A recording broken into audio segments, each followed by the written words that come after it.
பாண்டிச்சேரி இதுவரை ரோடு ஷோவிற்கு அனுமதி வழங்கப்படவில்லை. மரியாதைக்குரிய முதலமைச்சர் என்ஆர் அவர்கள் அவருடன் கூட்டணி சேர்ந்திருக்கிற பாரதிய ஜனதா முட்டுக்கட்டி போட்டுக்கொண்டே இருக்கிறது பாண்டிச்சேரி. ஆனால் ஒட்டுமொத்த பாண்டிச்சேரியுமே தமிழக வெற்றி கழகத்தின் பக்கம் இருக்குது. தெரியுமா தெரியாத? தமிழக வெற்றி கழகம் ரோடு ஷோ நடத்துவதில் உங்களுக்கு என்ன பிரச்சனை? அப்போ நீங்க சட்டம் ஒழுங்கை பாதுகாக்க தவறி இருக்கிறீர்கள். அப்ப கரூரில் கையாளாகாத காவல்துறையை போல பாண்டிச்சேரியிலும் கையாளாகாத காவல்துறை இருக்கிறதா? அப்ப கரூரில் கலவரம் விட்ட ரவுடிகள் கும்பல் பாண்டிச்சேரியிலும் இருக்கிறது இந்த அரசு ஒத்துக்கொள்ளுகிறதா? இந்த கேள்விக்கு பாண்டிச்சேரி அரசு பதில் சொல்லணும். முதல் மாநிலமாக, முதலமைச்சர் மாநிலமாக, இன்னும் சொல்ல போனால் ஆட்சி அதிகாரத்தை ருசிக்கிற மாநிலமாக தமிழக வெற்றி கழகம் பாண்டிச்சேரியில் அடுத்த ஆட்சி ஆளுவதற்கான எல்லா தொகுதியும் அடையும். புரியுதுங்களா? அவருடைய இறுதி அத்தியாயம் எழுதப்பட்டு கொண்டிருக்கிறது. தமிழக வெற்றி கழகத்தின் தலைவர் மரியாதைக்குரிய அண்ணன் விஜய் அவர்கள் இன்றைக்கு பாண்டிச்சேரி செல்ல இருப்பதை பற்றி பேசுகிறோம். நாம் பேசுவதை விட ஊடகங்கள் ஒவ்வொரு நிமிடமும் பேசிக்கொண்டே இருக்கிறது. பனையூர்லேருந்து பாண்டிச்சேரி போகிறது ரொம்ப தொலைவு இல்லை. வானூர்தி மூலமாக போக முடியாது, பக்கத்தில் இருக்கு. ஆனாலும் பயப்படுகிற அரசு எதற்காக பயப்படுகிறது என்பதால் தென்மண்டலத்தின் பாதுகாப்பு அரணாக இன்றைக்கும் ஒரு பைசா ஓட்டுக்கு கொடுக்காம வெற்றி பெற்ற அமைச்சர் பிடிஆர் அவர்கள் தமிழக வெற்றி கழகத்திற்கு வர இருக்கிறார். அதேபோல் தமிழக வெற்றி கழகத்தினுடைய கொள்கை தலைவராக இருக்கிற அஞ்சலை அம்மாளின் பேரன் மரியாதைக்குரிய மருத்துவர் எழிலன் அவர்களும் இயக்கத்திற்குள் வர இருப்பதாக ஒரு செய்தி கிடைக்கிறது. ஆரோ ரூட்ஸ் நேயர்களுக்கு வணக்கம். இன்றைய சிறப்பு நேர்காணல்ல முகில் அவர்கள் தான் இணைஞ்சிருக்காரு. சார் வணக்கம். சார் வணக்கம். தாவேகாவினர் தொடர்ந்து பாண்டிச்சேரியில் ரோட் ஷோவுக்கு பர்மிஷன் கேட்டுகிட்டே இருக்காங்க. இப்போ பர்மிஷன் கிடைச்சிருக்கு அப்படின்ற மாதிரியான தகவல்களும் வெளிவந்து கொண்டு இருக்குது. இதை எப்படி பார்க்குறீங்க? இங்கேருந்து ஒரேடியாக ஜம்ப் பண்ணி பாண்டிச்சேரி போகிறதுக்கு என்ன காரணம்? பாண்டிச்சேரி ஒரு தனி மாநிலம்.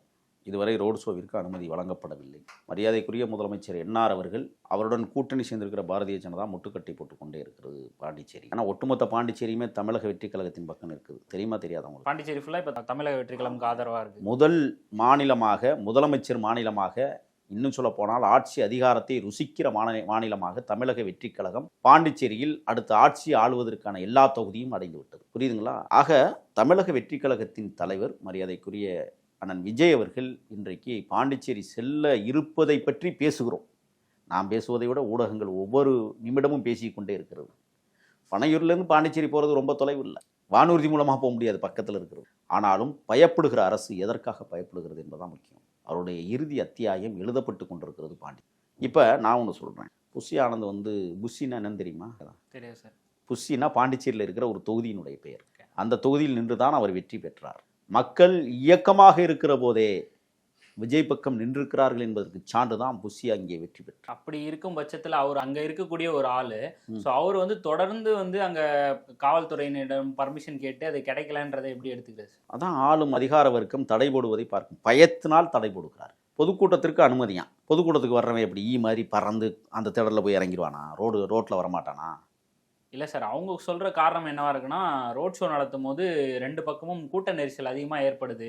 ஸோ நீங்கள் ஒரு பொதுக்கூட்டமாக போட்டிங்கன்னா அப்போ கரூரில் கையாளாகாத காவல்துறையை போல பாண்டிச்சேரியிலும் கையாளாகாத காவல்துறை இருக்கிறதா?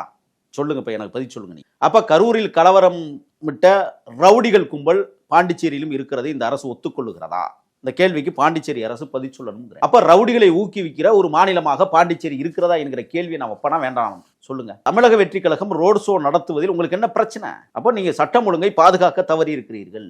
பாண்டிச்சேரியில் நடக்காத விஷயமா ஒரு மாணவியை கற்பழிச்சு கொடூரமாக கொன்ற விஷயங்கள்லாம் ஒரு 6 மாசம் முன்னாடி நம்ம பார்த்தோம். துப்புக்கட்ட துயரங்கட்ட ஆட்சி அங்கே நடந்து கொண்டிருக்கிறது. அதிகாரமிக்க ஆட்சி, மிக மோசமான ஆட்சி அங்கே நடந்துகிட்டு. அப்போ அவங்க பயப்படுறாங்க. தமிழக வெற்றி கழகத்தை பார்த்து ரோடு ஷோவுக்கு அனுமதி இல்லை, பொதுக்கூட்டத்துக்கு அனுமதி.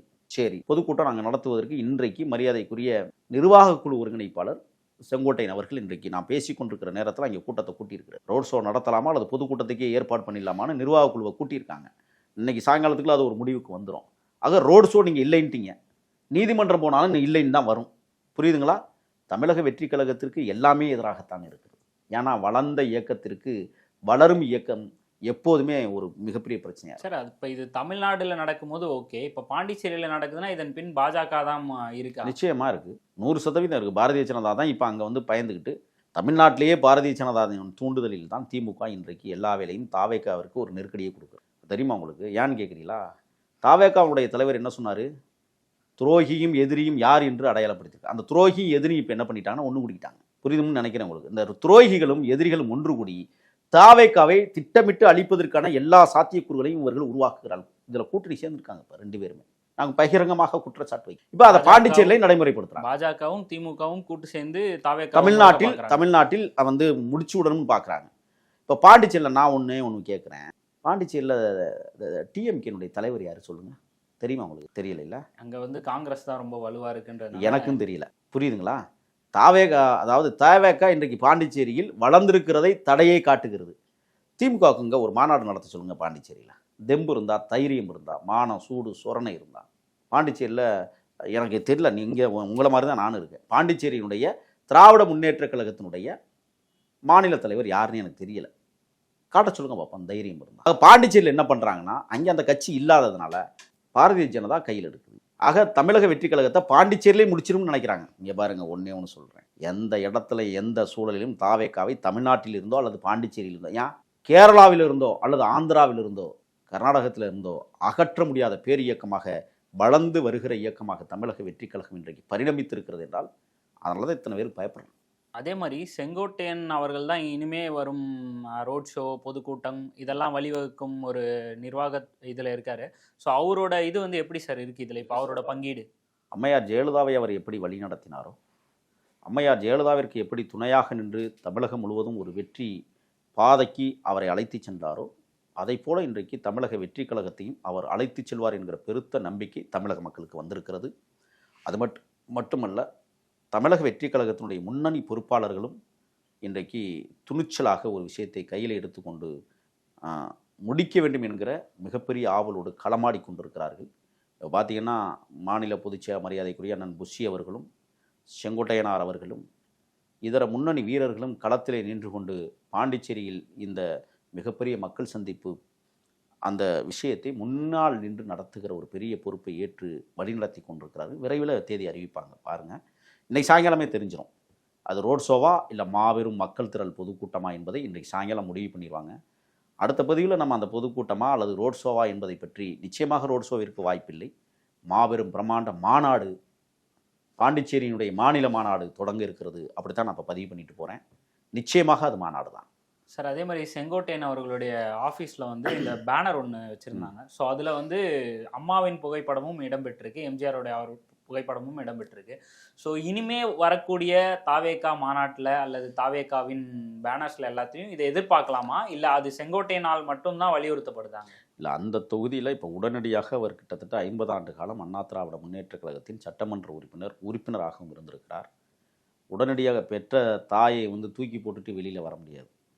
ஆத்தா அடிச்சிருச்சுங்கிறதுக்காக ஃபுல்லாக அழுகத்தான் முடியும்.